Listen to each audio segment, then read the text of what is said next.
ఇవాళ Himayat Sagar echo park బ్రహ్మాండంగా ఉన్నది, మీరు అందరు చూసి ఉంటారు. రేపటి నుంచి ఇవాళ ప్రారంభోత్సవం అయినాక పక్క జిల్లాల నుంచి పక్క రాష్ట్రాల నుంచి కూడా హైదరాబాద్ కు వచ్చిన వాళ్ళు చార్మినార్ తో పాటు గోల్కొండతో పాటు ఇది కూడా చూడడానికి వస్తారు. ఈ పక్కనే కూతేస్తే పలికంత దూరం మనకి ఎయిర్పోర్ట్ ఉంది, ఔటర్ రింగ్ రోడ్ ఉంది, పెద్ద పెద్ద ఐటీ కంపెనీలు ఉన్నాయి. ఇవన్నీ కూడా ఆయల్లో నిర్మించినప్పుడు కొంతమందికి నష్టం జరిగింది, కానీ ఇది ఇవాళ ఎంత పెద్ద ఆస్తి వ్యవస్థ అయింది. మనకు కాలం మారింది, మన భవిష్యత్తు మారుతుంది. భవిష్యత్తు మారినట్టుగా మనం అభివృద్ధి చేసుకోవాలి. ఈ అభివృద్ధిలో భాగంగానే ఇవాళ అంతర్జాతీయ సంస్థల్ని పెట్టి చిన్న చిన్న కాలనీలు కాకుండా పెద్ద నగరమే నిర్మించుకోవాలని పెట్టుకున్నాం. ఇవాళ మల్రెడ్డి రంగారెడ్డి గారు భారత్ ఫ్యూచర్ సిటీ అని 30,000 ఎకరాల పెద్ద నగరాన్ని నిర్మించడానికి పెద్ద ఎత్తున ఆడ ఏర్పాట్లు చేపిస్తున్నాడు. ఇవాళ ఈ మూసీ నది మొత్తం మురికి నిండిపోయింది. ఊర్లలో నుంచి వేరే ప్రాంతాల నుంచి వచ్చిన వాళ్ళు ఎక్కడ ఉండడానికి వీలు లేక ఆ మూసీ నదిలో దోమలకు మురికికి ఆన్నే ఉండి గుడిసెలేసుకొని బతుకుతారు. ఎవ్వరు కూడా మురికిలో బతుకోవాలని కోరుకోరు.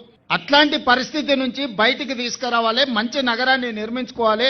ఔటర్ రింగ్ రోడ్ ఎట్లుందో అట్లనే రీజనల్ రింగ్ రోడ్ వేసుకోవాలి. మనం బుల్లెట్ ట్రైన్ చూడాలంటే జపాన్ పోవాలి. సరిగ్గా 5 ఏళ్ల శంషాబాదే పెద్ద జంక్షన్ అయి శంషాబాద్ నుంచి బెంగళూరుకు బుల్లెట్ ట్రైన్ వస్తుంది, శంషాబాద్ నుంచి పూనాకు బుల్లెట్ ట్రైన్ వస్తుంది, శంషాబాద్ నుంచి చెన్నై వయా అమరావతి నుంచి బుల్లెట్ ట్రైన్ వస్తుంది. రేపు ఈ దేశంలో ఎవరు బుల్లెట్ ట్రైన్ చూడాలన్నా శంషాబాద్ ఎయిర్పోర్ట్ పక్కలకు రావాల్సిందే. మరి రీజనల్ రింగ్ రోడ్డు కట్టాలన్నా, రేడియల్ రోడ్స్ వేయాలన్నా, బుల్లెట్ ట్రైన్ నిర్మించాలన్నా ఎవరితో ఒకరిది ఏదో కొంత భూమి తీసుకోవాల్సిన పరిస్థితి. భూమి పోయిన దుఃఖం ఉంటది, కానీ ఇంకో దగ్గర అంత భూమి కొనుక్కునేటట్టు మీకు మంచి నష్టపరిహారం ఇప్పించే బాధ్యత నాది. మిమ్మల్ని అనాథం చెయ్యను. మీ ఆస్తి ఎక్కడికి ఒకవేళ అక్కడ పోతే జర అసూట పోయి కొనుక్కుంటాం. ప్రకాశాన్ని చెప్పినట్టు ఎవరిని కూడా నిరాశ్రయులను చెయ్యం. ఒకవేళ మీ భూమి పోయినా మీ ఇల్లు పోయినా మీకు మంచి సౌలతులు కల్పించి మీకు మంచి నష్టపరిహారం ఇచ్చి మిమ్మల్ని అందరినీ కూసబెట్టి మాట్లాడి చేస్తాం. మీరు మాకు శత్రువులు కాదు, మీరు మాకు మిత్రులు.